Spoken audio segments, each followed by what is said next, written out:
중고등학교를 80년대, 90년대 초에 이렇게 다녔는데 저는 교복 입고 술집에 갔었어요. 술, 담배 어디서든지 뭐 구할 수 있었고요. 직장에서 회식을 많이 하잖아요. 뭐 어떤 핑계를 대고 술을 안 마셨어야 되는데 분위기 망친다고 또 음주를 하면서 직장을 다니고 그러다 보니까 직장 생활이 원만하지 못하고 이제 그때부터 문제가 생기더라고요. 술은 음식이니까, 음식은 먹으라고 있는 거니까, 술 권하는 거는 예의니까, 내가 술을 받았으면 어른한테 권하는 건 당연한 거니까 우리나라 인식은 그렇게 돼 있잖아요. 보통 중독 문제는 이제 세 가지 요소에 의해서 발생한다고 보고 있습니다. 첫째는 알코올과 같은 물질 그 자체, 두 번째는 그것을 사용하는 사람, 이용자, 그리고 세 번째는 환경, 이 세 가지 요소에 의해서 중독 문제는 발생하게 됩니다. 우리나라는 술을 언제 어디서나 구할 수 있고 쉽게 마실 수 있는 환경입니다. 새벽 늦게까지 영업하는 술집이 흔히 있고요. 또 편의점에서는 24시간 술을 구하고 마실 수 있습니다. 연구 결과에 의하면 이렇게 주류 판매업소가 많은 지역일수록 문제 음주도 많아진다라는 연구 결과가 있습니다. 다시 말하면 술에 대한 접근성이 높을수록 음주 문제가 같이 높아진다라고 볼 수 있습니다. 실제 우리나라 월간 성인 음주율 또 고위험 음주율은 지속적으로 높아지고 있습니다. 음주로 인한 사회경제적 비용이 흡연이나 암과 같은 이런 중대한 질병보다도 결코 적지 않습니다. OECD 국가와 비교했을 때도 알코올 사용장애 유병률이 결코 낮지 않고 훨씬 월등하게 높다고 되어 있고 우리나라 국민들 역시 우리나라의 음주 문제가 심각하다고 인식하고 있습니다. 순서가 그렇더라고요. 일반 병원에 정말로 죽을 것 같아서 입원을 했다가 그거를 여러 번 반복을 하다가 이제 가족들이 도저히 안 되겠다 싶으면은 정신병원으로. 알코올 사용장애 환자분들은 대개 30대 초반부터 음주 문제가 시작되지만 주변에서 문제가 있다고 인식하고 치료를 권유하거나 스스로 치료를 받기 위해서 병원에 오기까지는 거의 10년이라는 시간이 걸립니다.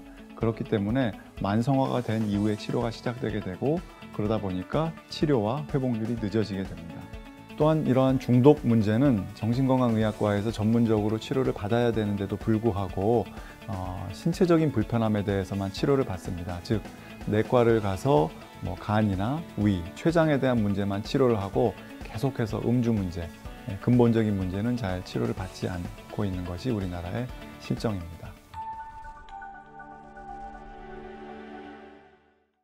중독자가 아니길 바랬고 나는 조절할 수 있어 라는 생각으로 10년 동안 계속 재발을 했어요. 퇴원 후에 알코올 중독이라고 생각하지도 않았고 알코올 중독 치료를 할 수 있는 그런 기관이 많이 부족해요. 중독은 뇌기능 손상에 의해서 야기되고요. 또 뇌기능 손상을 유발하는 뇌의 만성적인 질환입니다. 중독은 그래서 꼭 치료가 필요한 질환이고 치료를 통해서 회복이 가능한 질병입니다. 다른 정신장애에 비해서 알코올 사용장애 환자분들의 정신건강 서비스 이용률이나 정신건강의학과 전문의를 만나서 상담받는 비율이 훨씬 더 낮습니다. 실제로 알코올 사용장애 유병률은 다른 정신질환에 비해서 훨씬 높습니다. 하지만 치료율과 회복률이 낮은 이유는 치료 시기가 늦어지기 때문입니다. 중독자들의 회복이 어려운 이유 중에 하나가 우리 지역사회의 재활시설이 부족하기 때문입니다. 알코올 중독자를 위한 사회복귀시설은 전국에 17개밖에 없고요.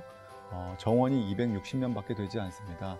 이 숫자는 알코올 사용장애로 입원하신 환자분들, 즉 17,000명의 1.5%밖에 되지 않기 때문에 퇴원하시더라도 사회에 복귀할 수 있는 여건이 되지 않는 것이 우리의 현실이라고 볼 수 있겠습니다. 또 회복이 어려운 이유 중에 하나는 잦은 재발로 인해서 재입원율이 굉장히 높습니다. 외래 통원 치료를 꾸준히 받아야 재발을 방지할 수 있는데 퇴원한 이후에 외래로 치료를 받으러 오시는 분들이 절반이 되지 않는 것이 우리나라의 실정입니다. 외래 진료를 2주에 한 번씩 다니고 있고요.